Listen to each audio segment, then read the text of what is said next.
Join former FBI senior forensic examiners Becky Passmore and Stacey Eldridge as they dig into the world of digital forensics, one bite at a time. Now leading their own consulting firms and educating the next generation of cyber sleuths. These badass babes of digital forensics bring sharp insight, real-world case experience, and a dose of humor to the bits and bytes that build today's investigations. From deep dives into business email compromise and ransomware attacks, Becky's specialty, to cracking the complexities of iPhone forensics, Stacey's obsession. This podcast delivers insider knowledge for professionals, students, and true crime techies alike. If you've ever wondered what really happens when the digital trail is all that's left, tune in and start parsing the truth.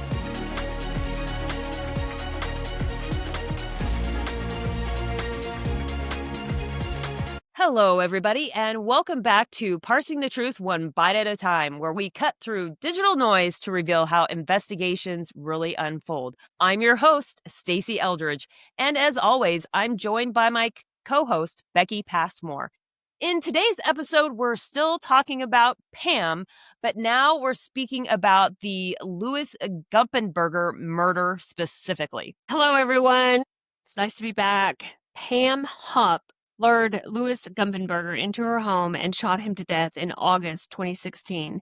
St. Charles County prosecutors say Hupp wanted to escape the heat, so she plotted the murder of a random person. She planned to frame Russ Faria. Now, remember, in our last two episodes, we've spoken about Russ Faria. Now, as it continues on, in June 2019, Pam entered an Alford plea for the murder of Gumpenberg. And the Alford plea is basically stating that the state of Missouri had enough evidence to convict her of murder.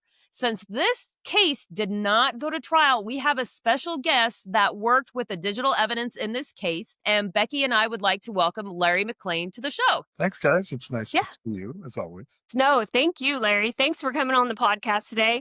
So we just want to start out with, why don't you tell us all about you and your digital forensics background? Oh, gosh. Well, I was born on a hot Alabama. No, I'm kidding. I'm like, how far back is this guy going to go? No. So, spent 23 years in law enforcement before I moved to the private sector. But a lot of that experience was as a field training officer. Any field training officers out there, best experience I've ever had. But fully the last 10 years of my career were as a digital forensic examiner, investigator. And we had a regional computer crime education enforcement group in the St. Louis area. And I was detached to that from the O'Fallon, Missouri Police Department and was cross-sworn as an FBI task force officer. So we did anything that came through the door, as a lot of people do. But we were also headquarters for Missouri Internet Crimes Against Children. So I started on the FBI. St. Louis field office had a violent crime task force. But later we changed the name and migrated it to a child exploitation task force. But anything that came through the door. Gotcha. And I know when we read the book, or at least I read the book, they mentioned a lot of different... There's two. One's kind of a home published one. Oh, no. One. The one from the defense lawyer. And then Renee Zellweger. And then, so the point to this is when the phone rings and you're like, yeah, what's going on, boss? What do you need? Bring your A game. Because the next thing you know, Renee Zellweger is your suspect on the movie, right? You're like, oh. Well, and you never know. She might have to come and observe you work. You never know what celebrity might want to see you in action so they can get a feel for it, right? Dateline did their first ever podcast series on this case because there's a tie to Dateline, as you guys know. Yep. And apparently Renee Zellweger would drive to and from whatever she was doing for work, whatever she was acting in, and just was, and this is what I've been told, enthralled by the case and decided I have to make this movie, which... as movies go. Yeah. I agree with you there. Yeah. It was all right. The Dateline podcast episodes are so much better and so much detailed than the show. But they gave it a shot. So there we are. Now in the book, they talk about like there's all these different groups, law enforcement groups that were part of the investigation. And they did drop a couple names such as the Major case squads, technical operations group, and the St. Charles County Cybercrime Task Force. So does that kind of all roll up into where you were at, or you're still Yeah. kind of separate from that? Well, the book gets a lot of it wrong. Where Yeah. it's kind of one of those things where what they don't know, they fill in the gap that they think they know. It was a ghostwriter for the attorney, the defense Sure. attorney for Faria. The original homicide and the original homicide of Betsy was a major case. So, like a lot of areas, we have a major case group. I was part of that group back in the day where, we need resources and we can't handle this as an agency. Great, they come out, which is what happened in the original homicide of Betsy. The homicide of Louis Gumpenberger that occurred in O'Fallon was handled just by the O'Fallon PD. We had the resources, we had the manpower. We just handled that ourselves. Now, I was detached as a detective from O'Fallon at the St. Charles County Cybercrime Task Force. And so that's why that name comes up. And the St. Charles County Police Department has much more robust crime scene people. So they came. Interesting to that, though, is because it was a team effort. Absolutely. We'll talk about the digital footprint in my piece, but massive team effort. Hard work by everybody. But some of the crime scene investigators there at the Gumpenberger homicide were also the ones that originally were at the Betsy Faria. So kind of interesting time. Yeah. So before you started doing digital forensics, what was your law enforcement experience? This is going to sound braggadocious, but I've done it all, except I've never been a canine, and I've never been an undercover drug. I think I spent too much time in my youth in the Marine Corps, like, hey, you would buy some drugs? I'm like, no, officer, go away. I just don't think it would have been a great fit. But most of my career prior to cyber was as a detective. Everything from, burglaries to major case homicides to whatever. This was the early days, if you will. I started full-time in cyber in 2008, and I migrated it there, not for the love of all things tech. I'm a geek. I like tech. Don't get me wrong. But my real passion was all things solving crime, including interview and interrogation. That was really my passion. But I kind of started figuring out, if you want to make a case, if you really want to make a case, you really want to get in their head and get mindset, the digital way is the way. So, they thought I was some kind of evil genius, to be honest with you, because I'd go in their MySpace page. Tom is still a friend, if you don't get that reference. And I would just go look for my stolen car suspect and find the picture of him with the stolen car, and I would screen capture that, and case was made.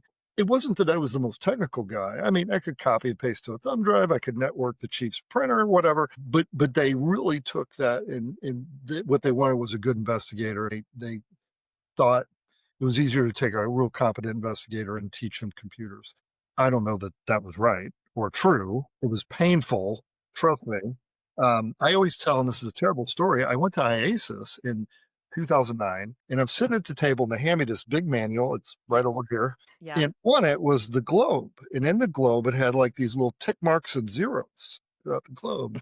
And the guy at the end of my table goes, I get it. I got the message. And the row coach comes over and leans down. He whispers, he's like, very good. You've decoded the message. He's looking at the hex, right? He's looking at the binary, and he converted to hex, and then he gets the ASCII. I just saw a tick mark and zero. We had no idea what they did. That's where I started. So this is not very long, obviously. Were those tick marks ones? Yeah, they were. Yeah, they were ones and zeros. So it's been a very long journey, but I get to see all kinds of investigators. I'm in everybody's labs. Yeah. We have that big shift towards non-sworn analysts, right? They don't have to go to pursuit driving and the range and all that. And that's making a big difference in leveraging in resources. But again, I didn't come to it because I was love of all things tech. I came to it for love of all things investigative related. And honestly, this case is a great example of how, technology, crime scene techniques, looking at that Lockhardt's principle of exchange, right? That exchange principle, and bringing that to bear is a must in every investigation. So I get the call, I'm sitting at my desk, the phone rings, and my boss calls. Again, my lab was separate. It was a joint lab. It was in the city where I worked, but I never went to the PD, maybe once every 2 months if I had to, right? Right. Because I had a goatee and you're supposed to be clean shaven, so I was hiding. So I'm in my cube doing my thing, and my boss calls and he says, hey, Larry, we have a home invasion and the victim has shot the suspect. And I'm like, that don't happen every day. It's kind of a bedroom community, right? It has crime, but bedroom community. I'm like, I'm on my way. I'm about to jump up. The fire bell's going off. He says, hang on. And he was very calm about it, which was great. And I said, yeah. And he goes, there's a catch. What do you mean there's a catch? The victim's Pam Hupp. We all knew that name. We all knew all the headlines. It was a very big story in our area. But the point to that was that's how it starts. But then with any investigations, and there are others, while they're looking at fingerprints and gunshot residue and bloodborne pathogens or whatever, my job is to stand there and go, what are the possible digital footprints? So anytime you're hearing the story and I hear something that can hold a 1 and 0, the tick marks, Mm-hmm. you almost have to hear the bell and go ding, ding, ding. And then my job is to evaluate and see how we're going to attack that digital evidence. And there was a lot of it in this case. Yeah. And I think, we're mentioning a lot of different cities, and we are in the St. Louis metropolitan area, the commuting area, but some of the different cities involved, it goes back to where Betsy and Russ Faria were in Troy, Missouri, which is about like 30 minutes northwest of O'Fallon, Missouri. Northwest, but as the FBI task force and part of the Cybercrime task force, we covered the Eastern District of Missouri. So I really could go anywhere.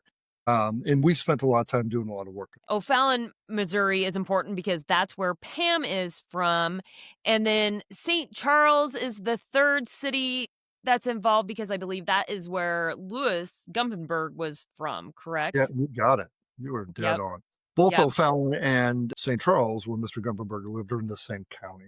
So St. Charles County, Lincoln County. Okay. Awesome. So which case did you work on that had a strange entanglement with Pam? Well, I don't think this is in any of the books, and I don't even know if it came out in some of the Dayline stuff, but I was actually involved in the first homicide. I did not know that. And we had talked about the thing about Pam previously, and I did not know that you were involved with Betsy's murder. Well, in that investigation. You guys not involved with her murder, the investigation of her murder. Investigations we talk like that. It's like sometimes, and there might be some non-law enforcement people listening. Certainly we expect that. But, you'll be at a restaurant and you'll turn to another detective. What do you do? He's like, well, I do sex crimes.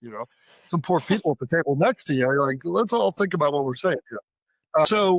So when the major case squad got called out for Betsy Faria's case, that was off and running. I never left the lab because what happened was they sent 2 investigators, 2 friends actually, down from the major case. And what Russ Faria was a contractor with a very large company, you'd recognize the name, that's a rental car agent company, right?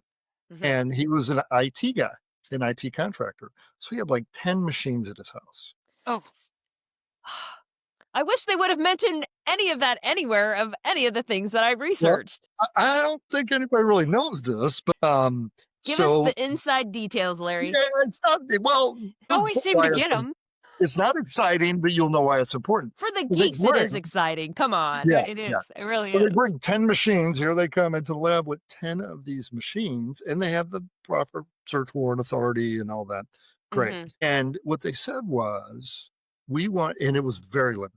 We have this homicide. The husband did it, basically. And we want you to go through all of these computers and find any instances or evidence of insurance fraud. Oh. Okay. So I image them all. Takes forever. Process them all. I run them through the forensic tool that I was using at that time. And I'm keywording for insurance. Mm-hmm. Nothing. No hits. I'm like, so I don't know if you guys are this way, but me as an investigator or examiner, I'm assuming the problem's me, right? I don't go, the software's not working. It's terrible. It's me. It's an ID10 error.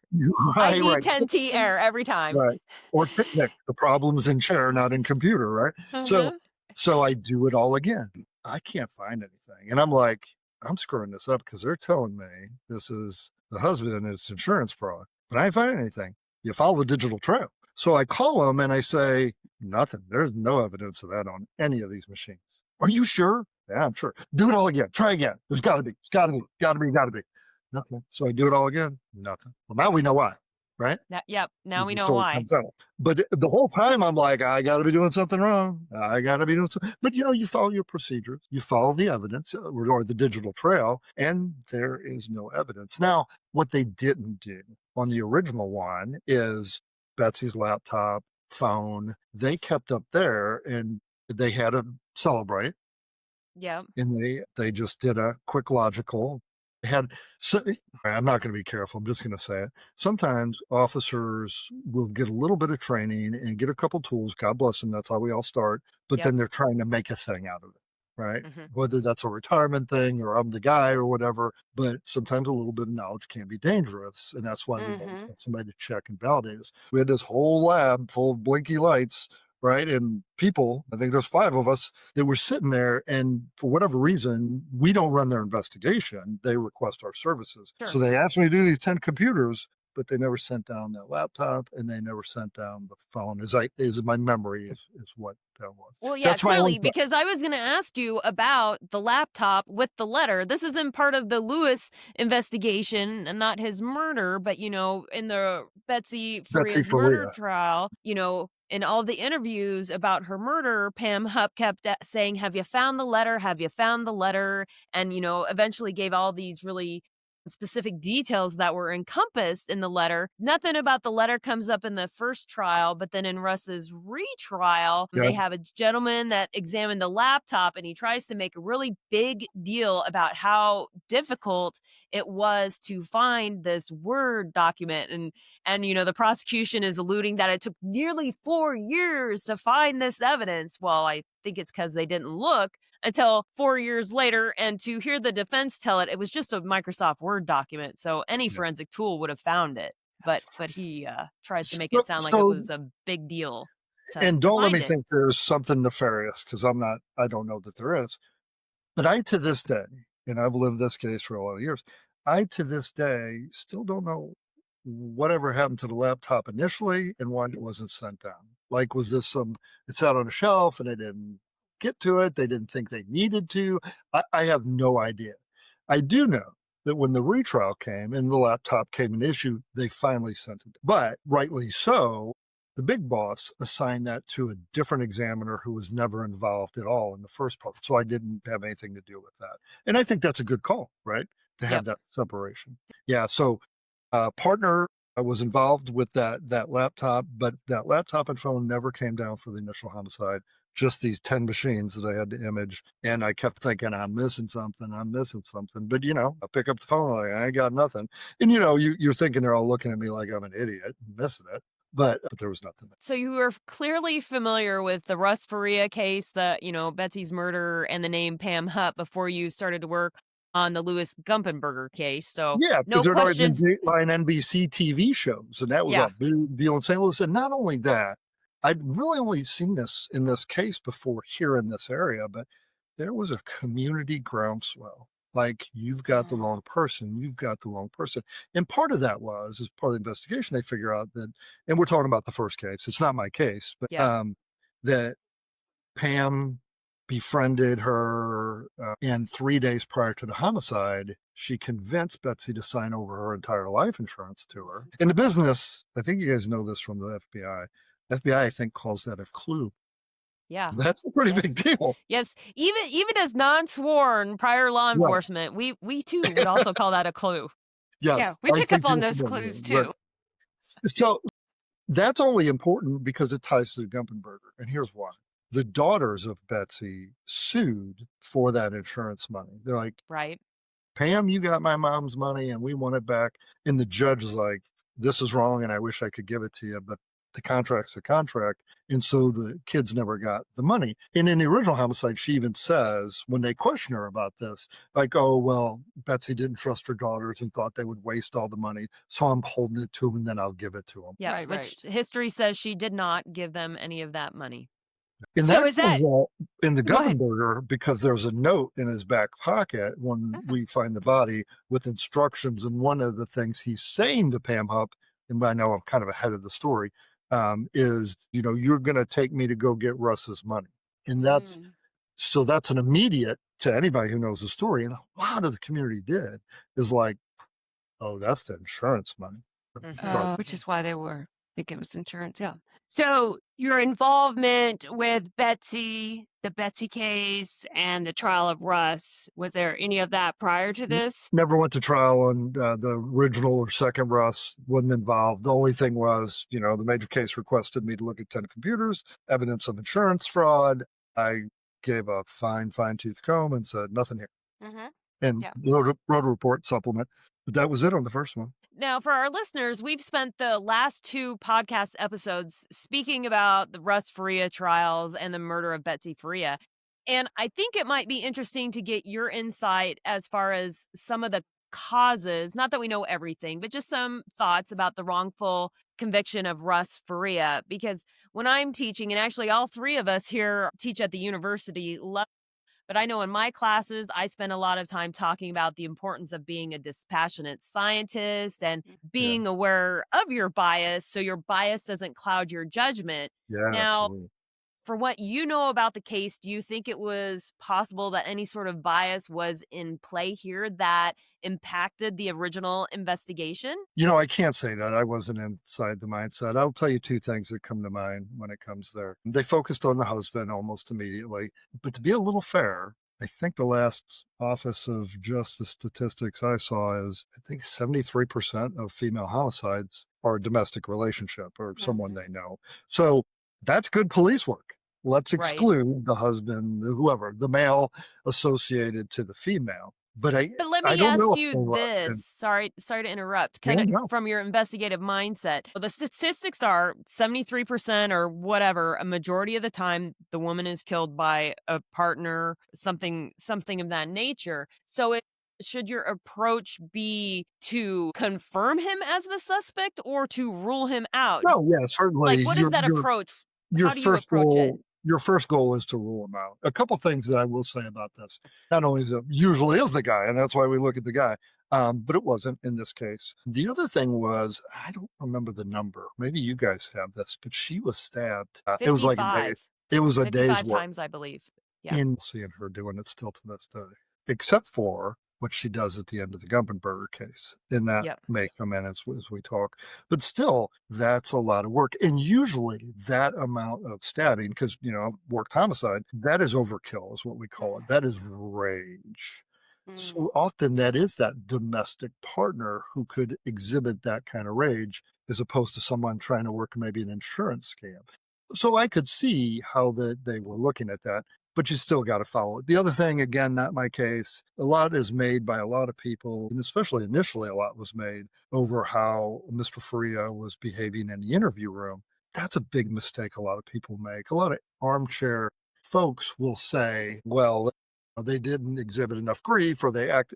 Everybody's different. I've been in a million horrible situations with a million distraught people, exaggerating million there, but everybody reacts differently. Sometimes people laugh. That's the nervous system. So you can't lock into that.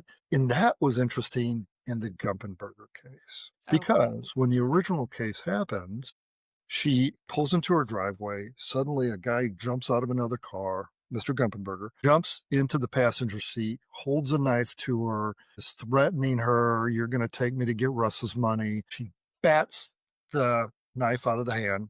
That'll come back up in the digital, remind me. Bats the knife out of the hand, runs in the house. He runs in after her. She gets to the back bedroom, gets a gun, and shoots him, I think it was 5 times. And as she's doing so, she's on her Samsung cell phone, and she calls 911. Okay.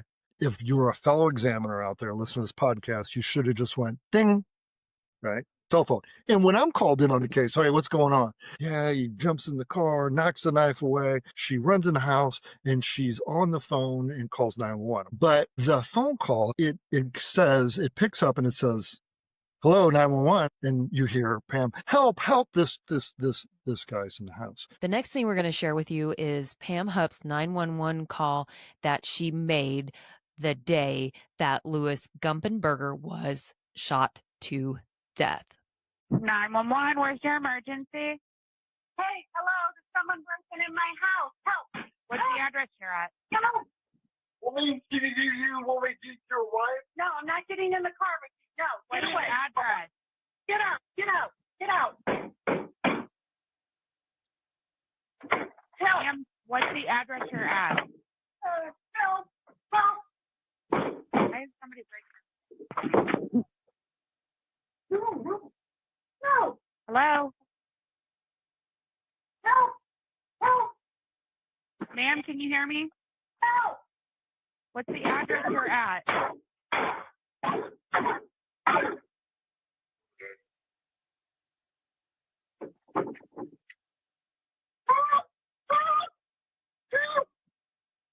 Hello? Hello? Who is it? Are you there? Yes, I am. Where are you at? I'm in computer in my house. Where are you at?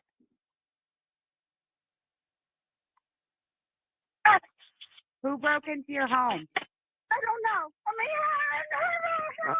Where's he at right now? Outside. I'm going outside. Come on over. The fire alarms are going off too. I know. Is he inside? Yes. Is he a white male, a black male?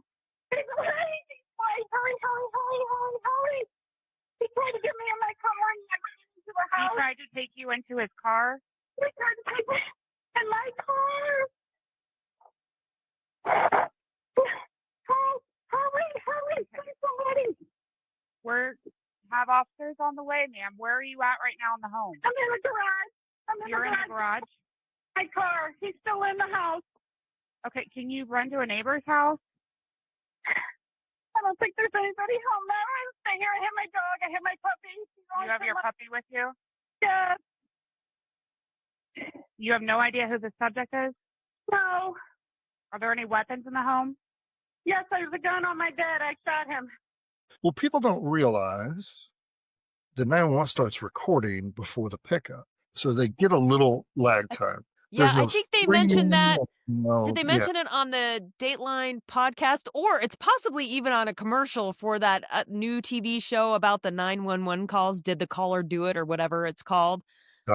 Somebody talked about that, and I'm kind of like, why are you telling people this? Because now they know they have to be acting hysterical before they place their calls. You're giving Yeah. away the secret sauce. Right. Right. And that's why I only talk about that like kind of in our kind of group, because that's important. But Nope, when it's you out there now. listen- Everybody knows. Yeah, everybody knows. You listen to, and there are specialists, we call them, on how to interpret. There's whole courses on how to interpret 911 calls for detectives. I won't go into my feelings about some of that. But when we initially heard the call, it stunk. It stunk bad. It was Yeah. very staged. It was very theatrical. But I will tell you, we absolutely 100% treated her as a victim, because she was a victim in our eyes. This guy was trying to kidnap her to go get the money and trying to kill her, and she defended herself. She was the victim.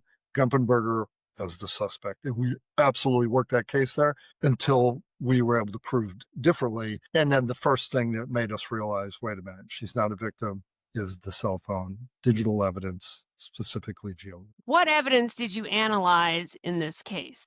So originally, she gives a statement at the scene. There's this poor guy there, and they bring her to the station to get a good interview and a timeline, and get her some water and sit her down. She just killed a guy, and she signs consent for her mobile device. So the first piece of digital evidence in the Gumpenberger is the consent on the mobile device. I immediately snatch it up and go up to my lab, where I do a set of photographs. We had a photograph system to photograph screens, because sometimes The we have ZRT.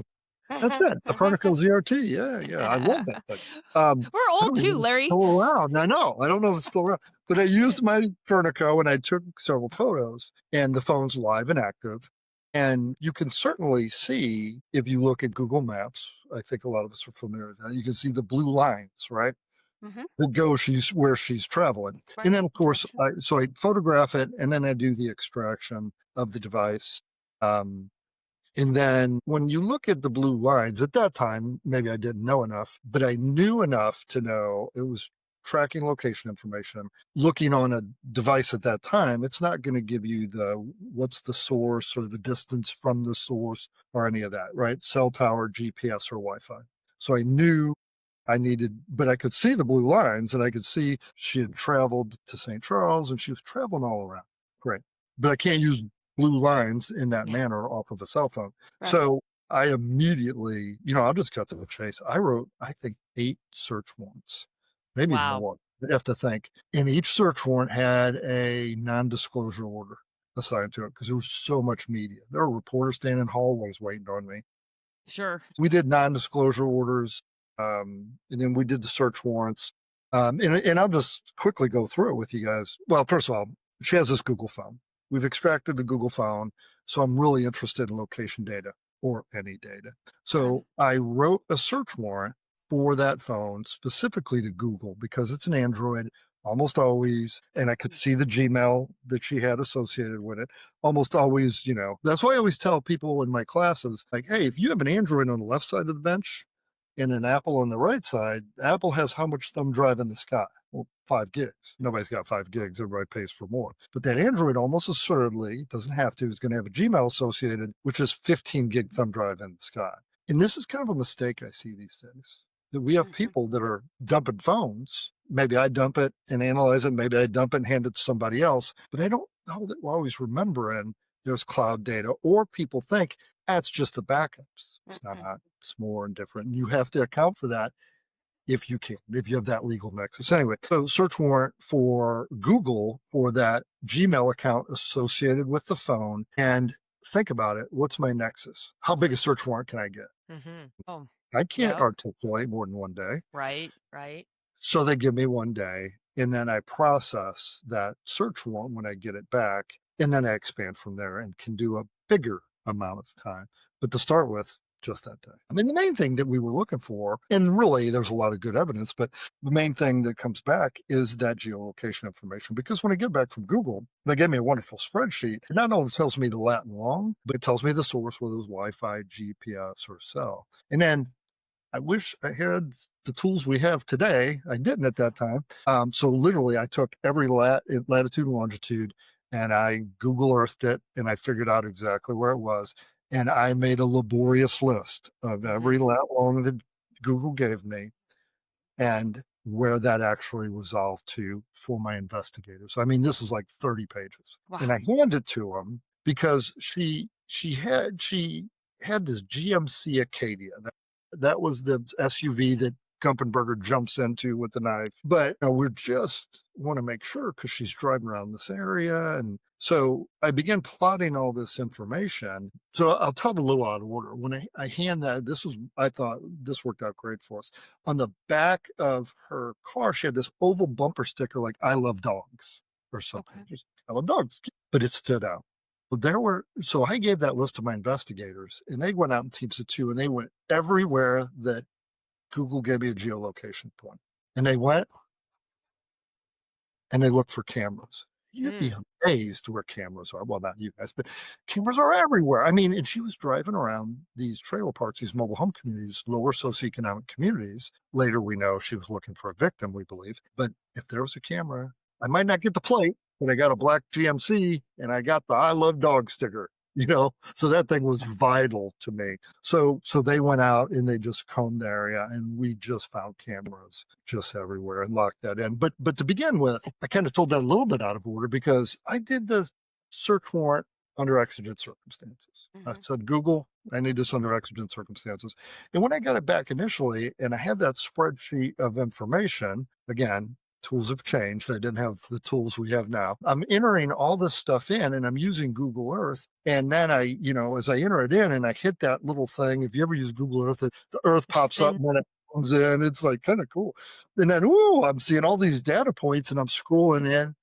So think about this. Gumpenberger drops out of the sky. No connection ever to Russ Faria, no connection to Betsy Faria, no connection ever to Pam Hupp, no connection. It was just an unknown subject who chased her into the house. She's on 911, stop, whatever. Shoots. You hear these banging noises. Later, it turns out it was 5 shots and she kills him. Guy falls out of the sky and tries to kill and kidnap our citizen.